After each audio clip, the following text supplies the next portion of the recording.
Oh, aloha everyone. Joshua Hayes at BigWaveTrading.com. There's a lot to go over, so let's just get right into it. I want to remind everybody, I am still looking short term for a play on SPY with puts, and I'm also looking to do a bear call spread by selling the 310s and buying the 315s with I always look about a 45 DTE, days to expiration target.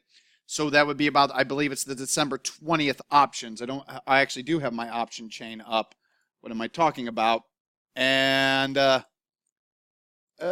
looks like that's correct. December 20th is regular, it says, so that's it. So it would be the 310s is what I'm looking to sell, buy the 315s, and also take some SPY puts in my day trading accounts, or one of my day trading accounts.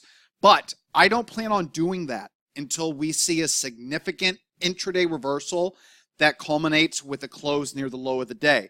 We had one negative session back here. I believe it was on the 22nd. That is correct.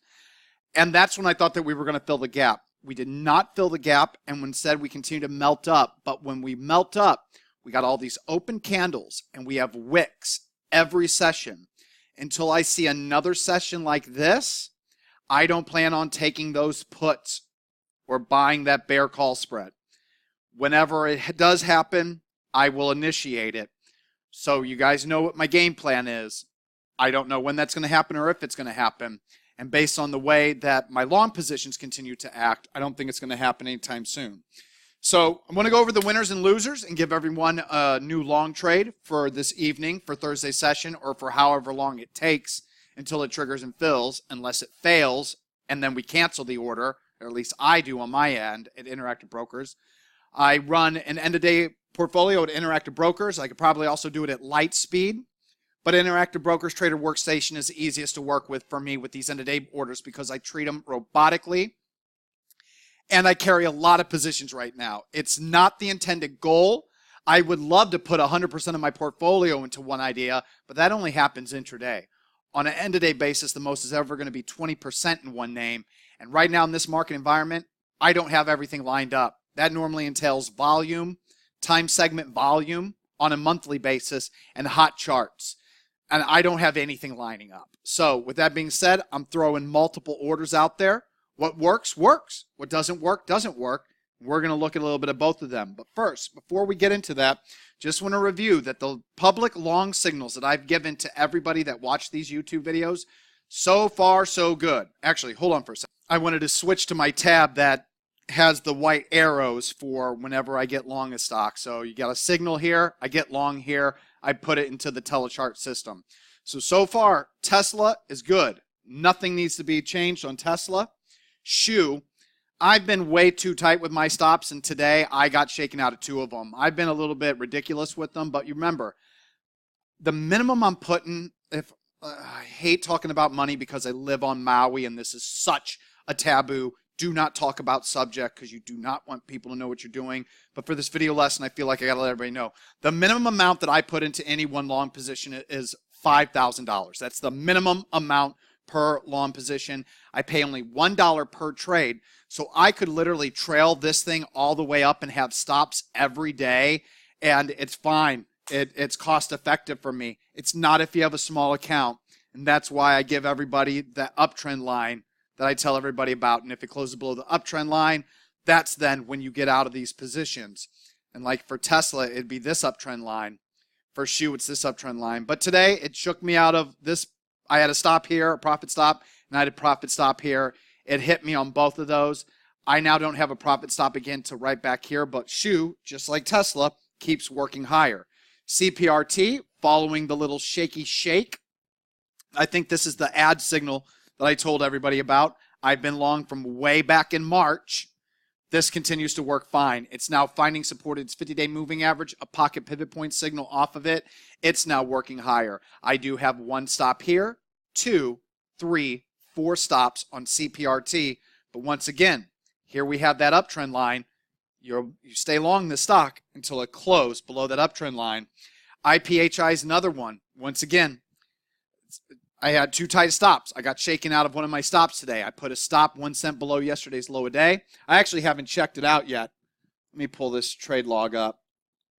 I sure did. 73.82 is where I got filled. My stop is at 73.87. Not too bad a slippage for a stock, that triggered on the way down. But by the end of the day, it looks good. Reversal higher. I am not adding a stop here. I now only have two, one there.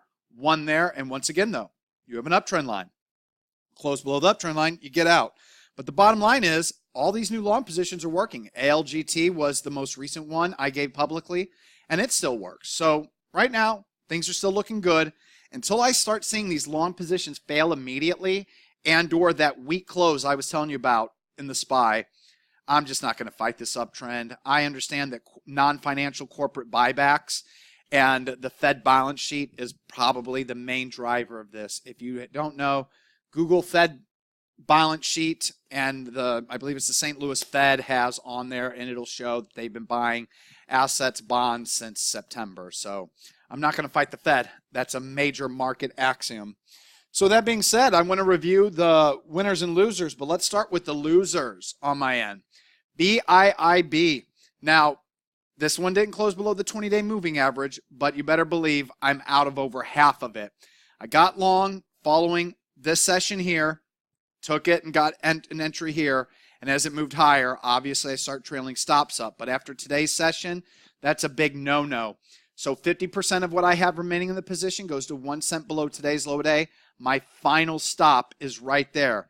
Now, if everybody was using the technique that I tell everybody to use when you go long, you should be all out of BIBB. But BIBB is a technical failure. What's its loss?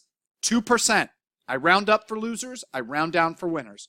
So just remember these totals as we move forward. Negative 2% in BIIB. The next big loser for me today, AVAL. You'll see whenever I went long, it was actually this day here. It did not fill the next day because I did not have the capital because I'm fully invested. I'm actually heading into Thursday's session with only 2% cash on hand. But I did call the order back on, got filled this session as it ripped higher, and obviously as it moved up, I trailed my stops higher, immediately throwing 50% of my trailing stops to right below this low here because we lost green bop and we reversed on heavy volume. So bam, 50% of my stops, profit stops, went right there. It wasn't for much, but a 5% gain for me, still pretty good for me. So took it out for 50%, put another stop right here. As it went along, got knocked out of some of it here, but finally today, that's a pretty big move downward. It is actually, what is the 20-day moving average? 806, so it is not a 50% end-of-day sell signal. But that being said, hey, it's still a sell signal overall. So with AVAL, what is that total? Even if you waited till today's session to sell half, that's a 1% gain. But either way, I talk about that uptrend line, and had you obeyed the uptrend line, you would already be out of AVAL before today even happened. But I'm still long AVAL, and today was a big loser. 50% of my stops now go to 1 cent below today's low day. My final stop is right there, 1 cent below the last big volume and green bop surge day on AVAL. GoGo, man, I had high hopes for this one because of a huge short interest.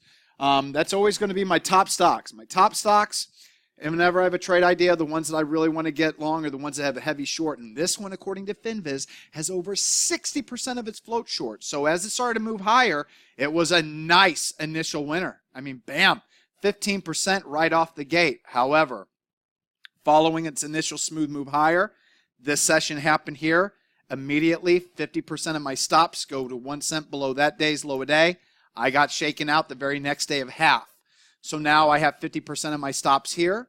My final stop is right here, the low of the entry area.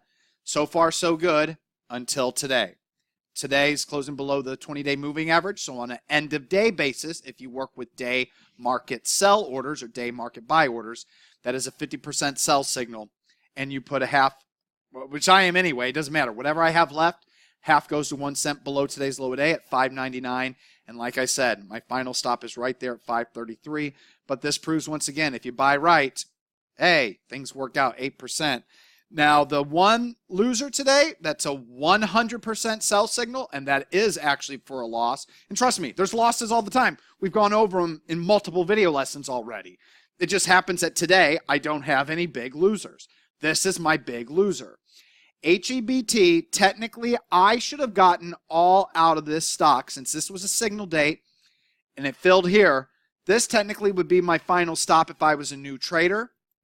$4 here, 403 there, 402 there. So you'd still be long. It wouldn't matter because what I ended up doing was 50% there. My final stop was right there. So it wouldn't have mattered anyway. I thought maybe that it undercut these 2 days, but you would still have been long heading into today's session. But I believe that this was earnings on this day here, and it initially worked out. But as you can see, I've been in this position a long time. Very little gains, right? Very little gains. So as the sessions followed, now we have a heavier volume reversal. We lose that green bop again. We have an intraday reversal, closing well off the highs on this session. Today, that's a failure to me. It's closing at 415. I know that that is above 4, but for me, this is a final sell signal. So my final stop loss on this position, I got to even see if I have anything left. I'm not even sure if I do. Hold on. Yep, I don't. I tightened my stops. I tightened it all the way. This would have been the final stop right here. I would have moved it to 399. That was eclipsed today. Following all this action, 399 became my final stop. I was completely knocked out intraday. Notice how I don't know this yet? I have to look at my Interactive Brokers account to find out because I don't day trade these signals. This is robotic form. Good to cancel. Buy stop limit orders to get in. Good to cancel. Sell stop orders. And I don't check them until the market closes. But HEBT is a failure. If you would have taken this long position and you still had a piece of it because you kept that 376 level as your final stop, it gets raised up to 389. That being said, what's the damage? Negative 8%. So we have a negative 2%, a negative 8%. Let's forget about the winners that were sell signals. And now let's look at the ones that won today. We'll start out with AEHR. You can see when I went long, I'm not going to get into it because the video lesson's starting to get long. But look at this, 25% gain in 1 month.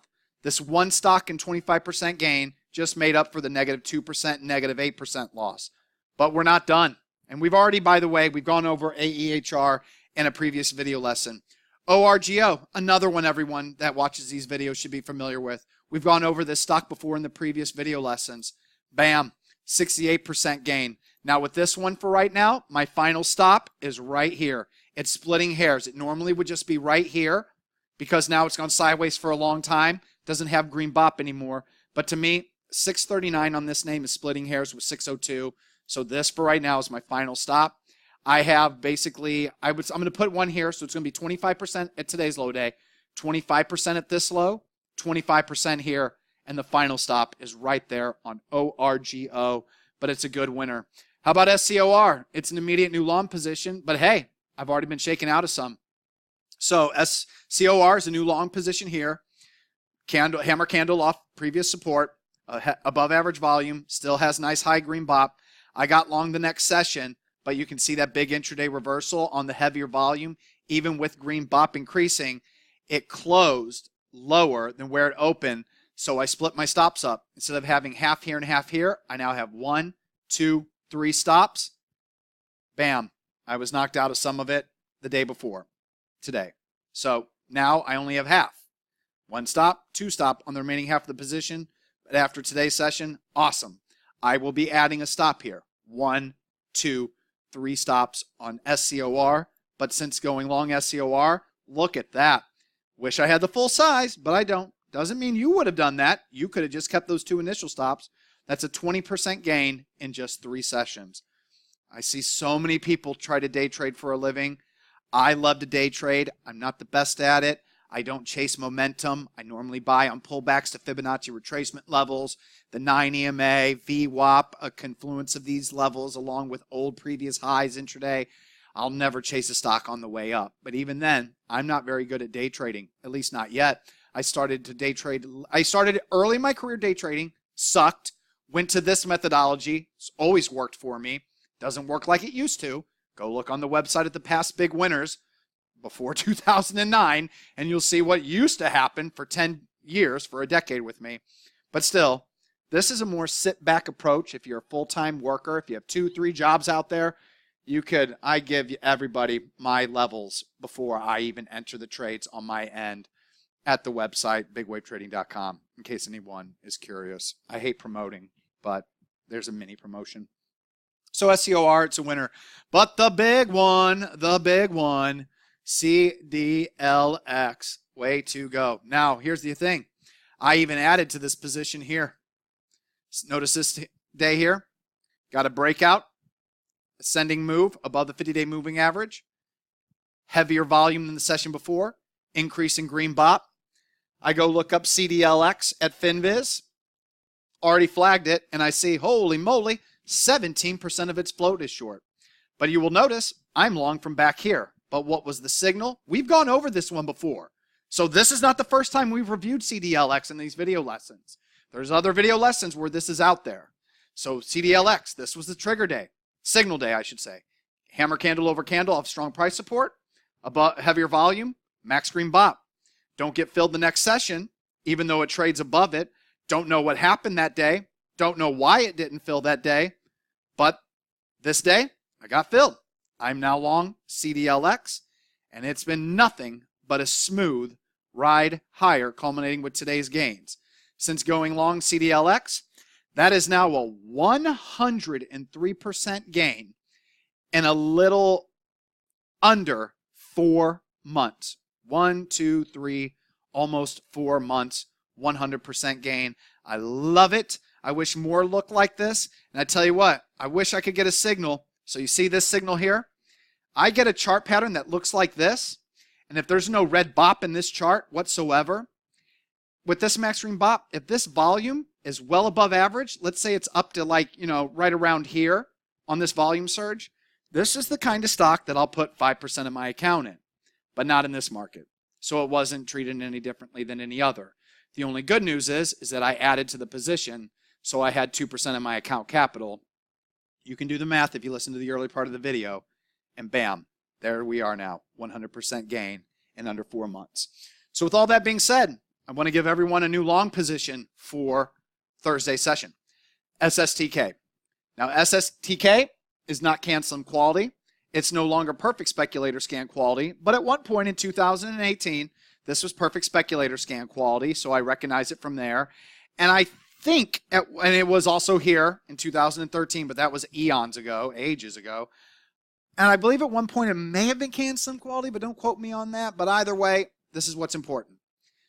Big hammer reversal candle closing above where we open, right above the 200-day moving average, following its earnings date.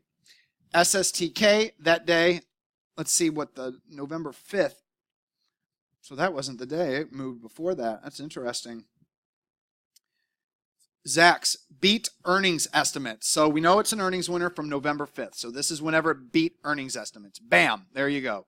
We now pull back to a logical support level. Bam, hammer candle reversal off that support level on heavier above average volume, and we can see the green bop going. Most important thing for SSTK is 19% of its float is short. Thank you, shorts. You've opened the door for a potential short squeeze.